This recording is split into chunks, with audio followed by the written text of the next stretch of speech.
மகா காளியாக இருந்தாலும் சரி, விஷ்ணுவோட சக்கரமாக இருந்தாலும் மகாதேவரோட சூலாயுதம் எதாலையும் என்ன அழிக்க முடியாது அப்படின்னு பண்டாசுரன் சொல்றதோட போன எபிசோடு முடிச்சிருந்தோம். இன்னைக்கு எபிசோட்ல அக்னிதேவன் அந்த நெருப்பு கோலத்தை எடுத்துட்டு வந்துட்டு இருக்கான் இல்லையா, அவன் ரொம்ப சோர்ந்து போயிருக்கான். அவனோட உருவமே டோட்டலா மாறி இருக்கு. அவன் ரொம்ப சோர்ந்து போய் கங்கை நதி பக்கத்துல கீழே விழுந்துட்டு, அக்னிதேவனான என்னாலேயும் இந்த வெப்பத்தை தாங்க முடியல அப்படின்னு சொல்லிட்டு என்னோட கதை அவ்வளவுதான் அப்படின்னு சொல்லிட்டு இருக்கான். திரும்ப விழுந்தவன் திரும்ப எழுந்துச்சு, என்னால இதுக்கு மேல தூக்கிட்டு போக முடியாது, பார்வதி தேவனுக்கு உதவி பண்ணுங்க அப்படின்னு சொல்லி கேட்க, இவனோட சப்தம் வந்து அங்க மகாகாளிக்கும் கேக்குது. மகாகாளியும் அவன் பேசுறதை கவனிக்கிறாங்க. அடுத்த காட்சியில திரும்ப அக்னிதேவனை காமிக்க, அக்னிதேவன் அப்பதான் பக்கத்துல கங்கை நதி ஓடுறதே பாக்குறான். பார்த்துட்டு காளி இங்க வந்து பண்டாசுரனை நெருப்பால தாக்குறாங்க. அதுலதான் பெருசா அவன் அசரல. நெருப்ப கக்குனாலும் அப்பவும் அவன் வந்து அசரல. அவன் சொல்றான், உன்னோட நேரத்தை வீணடிச்சிட்டு இருக்க, ஏற்கனவே உன்னோட சக்தி நீ பயன்படுத்திட்ட, இதுக்கு மேலே பயன்படுத்தினா தளர்ந்துருவ அப்படின்னு சொல்ல, அவங்க இன்னொரு சக்தி அவன் மேல செலுத்த இப்போ அவன் டோட்டலா சாம்பலா திரும்பவும் மாறுறான். அவன் அவ்வளவுதான் அப்படிங்கிற மாதிரி அவங்களும் சந்தோஷப்பட, அடுத்த காட்சியில திரும்ப அக்னிதேவனை காமிக்கிறாங்க. அவன் ரொம்ப சிரமப்பட்டு கங்கை நதியை நோக்கி அந்த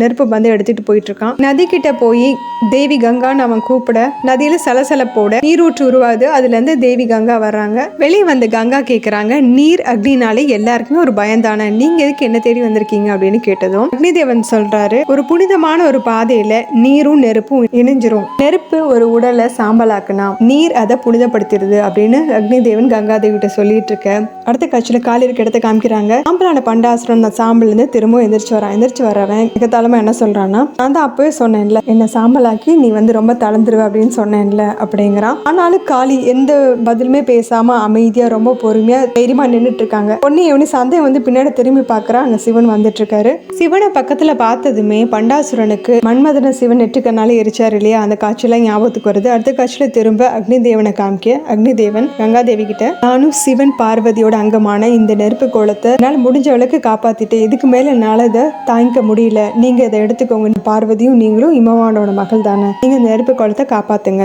அப்படின்னு அவன் சொல்ல, கங்கை ஆச்சரியமா கேக்குறாங்க, என் சகோதரியோட அங்கமா, சகோதரி பார்வதியோட அங்கமா இது அப்படின்னு கேக்குறாங்க. ஆமா, இதை அழிக்கணும், இது உருப்பெறக்கூடாதுங்கிறதுக்காக பண்டாசுரனை துரத்திட்டு வந்துட்டு இருக்கான். பிரபஞ்சத்தை காப்பாத்ததான் இந்த சக்தி தோன்றி இருக்கு, இதை நீங்க இப்ப காப்பாத்துங்க அப்படின்னு சொல்லி திரும்ப திரும்ப கேட்க, கங்காதேவி யோசிச்சுட்டு இருக்காங்க. அக்னிதேவனும் சோர்ந்து போய் கையில இருக்க அந்த நெருப்பு கோலத்தை கீழே விட, அது அப்படியே நேரா கங்காதேவி வந்து சேருது. கங்காதேவியும் அதை கைகள்ல வாங்கிக்க, அக்னிதேவன் இங்க மயங்கி விழுந்துடுறாரு. ஆனா இதை வாங்கினதுமே கங்காதேவி முதல்ல அவ்வளவு சந்தோஷம். ஆனா வாங்கி கொஞ்ச நேரத்திலே அந்த கோலத்தோட வெப்பத்தை அவங்களால தாங்கிக்க முடியல. சுத்தி இருக்க இடமெல்லாம் வந்து நீராவியே எழும்புது. அவங்க சொல்றாங்க, இந்த கோலத்தோட வெப்பத்தை என்னாலே தாங்கிக்க முடியல, இருந்தாலும் இது என்னோட சகோதரியோட அங்கம் அப்படிங்கறனால இதை நான் காப்பாத்தி ஆகணும் அப்படின்றாங்க.